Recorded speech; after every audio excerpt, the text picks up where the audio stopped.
I'm live. Wow. Hey guys, I'm getting ready to start up again here in Adelaide, Australia. We're in Adelaide, aren't we? Yeah. So I just did a 1 hour presentation. So what we're going to do is we're going to try to do some demos. So we'll see how that goes. This is the first time I'm doing YouTube live, so it'll be very interesting. I've got about 36,000 subscribers. So anyway, so code. I try to keep it cold just so you stay awake. But anyway, I'm live, so I'm just going to walk around and getting ready to start up again. So I'm just going to let you listen and watch.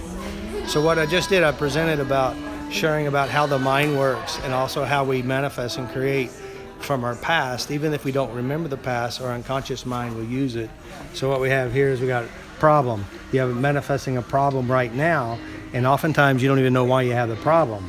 Well, the unconscious mind has the emotional system, which is emotions, feelings, and sensations, and it has resources in which it will use to manifest today's problem. Problems are merely undesirable outcomes.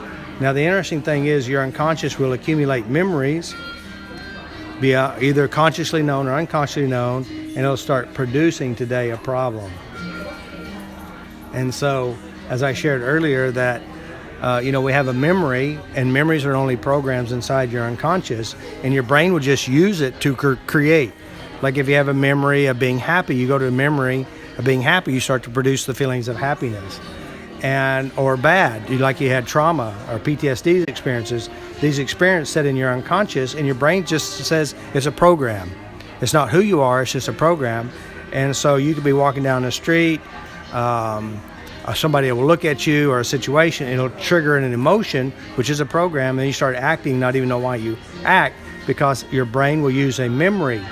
Of course, everything inside your memory is yourself. That means you're all actors and players in the memory. When you go to a bad memory, when you remember it, you're actually the movie director of the memory. You're all actors of the memory, and this memory is what we would call an imprint, a primary imprint, to create an action and behavior in which you don't want. So then, what you don't want, but yet you don't know how to do it because the program's sitting in your unconscious. Then,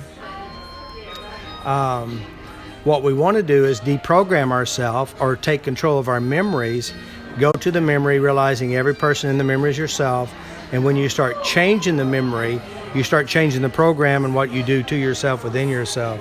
So that's basically the structure of this. So everything is you inside your memory. So when you have a memory happen to you 11 years old, when you remember it at 22, you still feel like it's true. And you can also make it worse with new resources. So at 22, 33, or 44, when you recall a memory, you're actually creating it inside yourself. Now, when you go and reprogram yourself, which basically change the structure of the memory and how you hold your memory, then you change your life. And that's the whole key, is knowing how to change your life, because if you can change your inner life, which is your memories and references, you start to change. And that's what people don't know how to do. Even professionals who've been spending years and years in college don't know how to change the cause of our problems, which is memory. And if you know how to change your memory, you can change everything about yourself. So right now we're on a break here in Adelaide, and I'm getting ready to start up, and I'll do some demonstrations. And I don't know who's going to volunteer. We'll just see what happens. So we'll address whatever shows up, memories and references. And I know that the internet connection that I have may be good or not good. For how long, I don't know. But anyway, this is my first time trying it, so we'll see how it works. And we will see. It's kind of cool, though. We've got a good group of people here who's wanting to change some of their stuff. DVDs you got over there, would they play in a car? You know, when you put them in the car, like CDs? It's not CD, it's a DVD. It's a DVD, yeah. Video. Anyway, so that's what we're doing here in Adelaide. So we're getting ready to do some more stuff. I think maybe that there can even be people saying stuff. Super chat. I can't really do super chat, I don't think. But anyway, so if you have any questions, just feel free to write down some of your questions or type your questions in the chat here, and I'll answer them when I get back home this evening. So we have a good group of people. You probably hear Juzzy Smith in the background, so we're playing Juzzy. And anyway, so we'll get started. I'll leave it on, and then we'll get started in just few minutes here. So we've got Judy. Of course, when we're talking about people who discover FasterEFT and they want to start working on themselves, knowing how to change your internal representation is the key. We have people who are like severely ill, severely sick, and then start changing the mental and emotional references. Their body begins to transform by merely changing what they hold inside their head.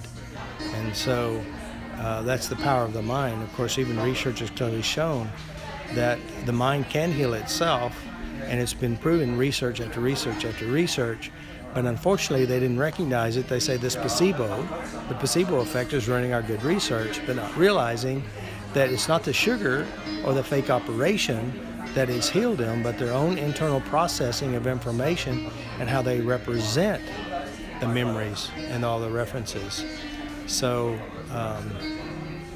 that's how the brain works. And if you understand what's happening inside the brain, then you can use the mind system to create healing. And so when you do that, everything starts to change in a big way. So I'm gonna set this phone down. I'm gonna get everybody back, and we'll start pulling people up and doing some demonstrations. So just hold on.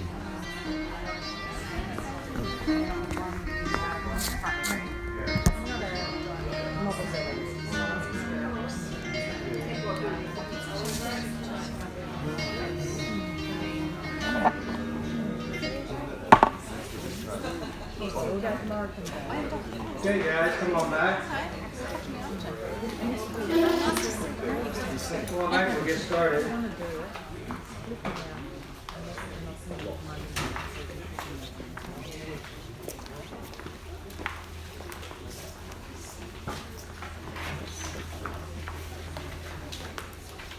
Okay, guys, so here's some of the game rules about what we're getting ready to do. Is I'm going to have people volunteer, and what we're going to do is I'm going to demonstrate on how to change a memory.